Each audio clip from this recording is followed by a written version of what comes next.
दोस्तों, यह कहानी अंधविश्वास की है। एक नगर में एक सेठ के यहाँ धोबी आया करता था, लेकिन कुछ दिन तक वह धोबी सेठ के पास नहीं आया और थोड़े दिन बाद जब वह धोबी सेठ के पास आया तो सेठ ने पूछा, तुम इतने दिन कहाँ चले गए थे? तो धोबी ने कहा, आपको नहीं पता, महाराज गंधर्वसेन परलोक सिधार गए, उनकी मृत्यु हो गई और उसी के शोक में मैंने अपने बाल मुड़वा लिए, मैंने अपना सिर गंजा कर लिया और उसी की दुख की वजह से मैं आपके पास नहीं आ पाया। जब उस सेठ को पता चला कि महाराज गंधर्वसेन मर गए तो उसे लगा जब ये धोबी होकर उनके शोक में, उनके गम में अपने बाल दे सकता है तो मैं तो एक सेठ हूँ, मुझे भी उनके शोक में, उनके श्रद्धांजलि में अपने बाल देने चाहिए। फिर यह सोचकर उस सेठ ने भी अपने बाल मुड़वा लिए और अपने सारे परिवार में जो उसके बच्चे थे उसने सबके बाल मुड़वा दिए। एक दिन वजीर सेठ के पास आए। वह सेठ से पूछने लगा कि आप सब लोगों ने बाल क्यों मुड़वा रखे हैं? तो सेठ ने कहा, अरे तुम्हें नहीं पता, महाराज गंधर्वसेन परलोक सिधार गए, उनकी मृत्यु हो गई और उन्हीं को श्रद्धांजलि देने के लिए हम सब ने अपने बाल मुड़वा लिए। वजीर ने कहा, अगर ऐसी बात है तो मैं भी उन्हें श्रद्धांजलि दूंगा। वजीर ने भी अपने बाल मुड़वा दिए। उस वजीर को देखकर राजा पूछने लगा, आपने अपने बाल क्यों मुड़वाए हैं? तो वजीर ने भी वही कहा, क्या आपको नहीं पता, महाराज गंधर्वसेन परलोक सिधार गए और उनकी श्रद्धांजलि में मैंने अपने बाल मुड़वा लिए। राजा ने कहा, अगर ऐसी बात है तो हम भी अपने बाल मुड़वा लेंगे और नगर में जितने भी लोग हैं सबको बोल दो बाल मुड़वाने के लिए। हम सब मिलकर महाराज गंधर्वसेन को श्रद्धांजलि देंगे। नगर के सारे लोगों ने अपने बाल मुड़वा लिए। कुछ ही दिन बाद वहां पर एक महात्मा आया। नगर में सारे गंजे लोगों को देखकर वह बड़ा हैरान हो गया कि यहाँ के सभी लोग अपने बाल मुड़वा कर बैठे हैं, ऐसी क्या बात है? जब उसने सभी लोगों से पूछा तो लोगों ने कहा, आपको पता नहीं, महाराज गंधर्वसेन परलोक सिधार गए, उनको श्रद्धांजलि देने के लिए सबने अपने बाल मुड़वाए हैं। तो वह महात्मा पूछने लगे, आखिर यह महाराज गंधर्वसेन है कौन?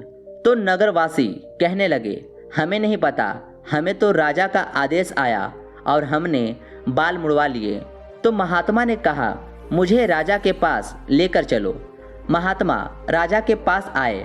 उसने वही प्रश्न राजा से किया, यह महाराज गंधर्वसेन है कौन जिसके लिए सारे शहर ने अपने बाल मुड़वा लिए? तो महाराज कहने लगे, मुझे कुछ नहीं पता, मुझे तो वजीर ने बताया। फिर वजीर को बुलाया गया। वजीर ने कहा, मुझे भी कुछ नहीं पता, मुझे तो सेठ ने बताया। फिर सेठ को बुलाया गया। सेठ ने कहा, मुझे भी नहीं पता, मुझे तो मेरे धोबी ने बताया। फिर धोबी को बुलाया गया और धोबी से पूछा गया, कौन है आखिर यह महाराज गंधर्वसेन? तो वह धोबी बोला, गंधर्वसेन तो मेरे गधे का नाम था और मैं उससे बहुत प्यार करता था क्योंकि मेरे सारे काम वही करता था, मेरी रोजी रोटी उसी से चलती थी और जब उसकी मृत्यु हो गई तो उसको सम्मान देने के लिए मैंने महाराज गंधर्वसेन शब्द का उपयोग किया।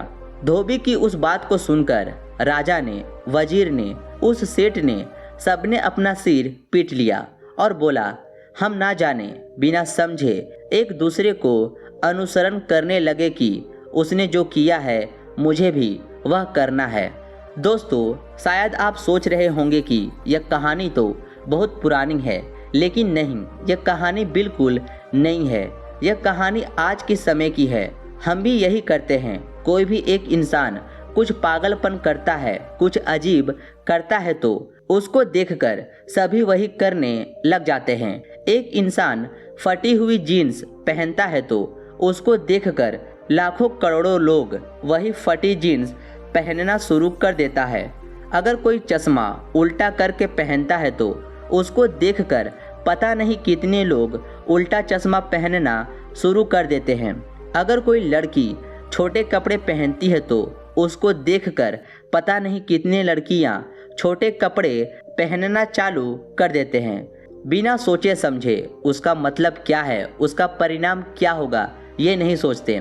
आजकल बहुत सारी चीज़ें लोग इसलिए करते हैं कि सब कर रहे हैं। लोग सोचते हैं कि अगर वह ये सब कुछ कर रहा है और हम नहीं करेंगे तो हम भोंदू दिखेंगे, हम मॉडर्न नहीं दिखेंगे।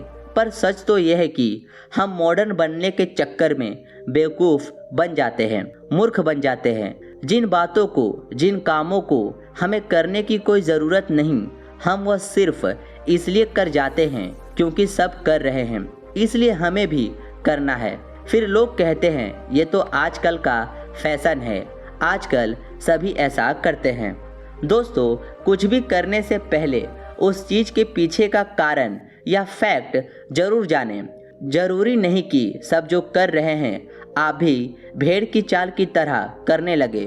खुद को अलग रखें दिखावे से, क्योंकि आप जैसे हैं उन सभी के लिए प्यारे हैं जो आपके लाइफ में आपसे प्यार करते हैं। इसलिए खुद को भीड़ में शामिल मत कीजिए और अपनी पहचान की खोज के पीछे भागिए, क्योंकि दोस्तों खुद को पा लेना ही जीवन है। दोस्तों, ये कहानी आपको कैसी लगी कमेंट करके हमें ज़रूर बताएं।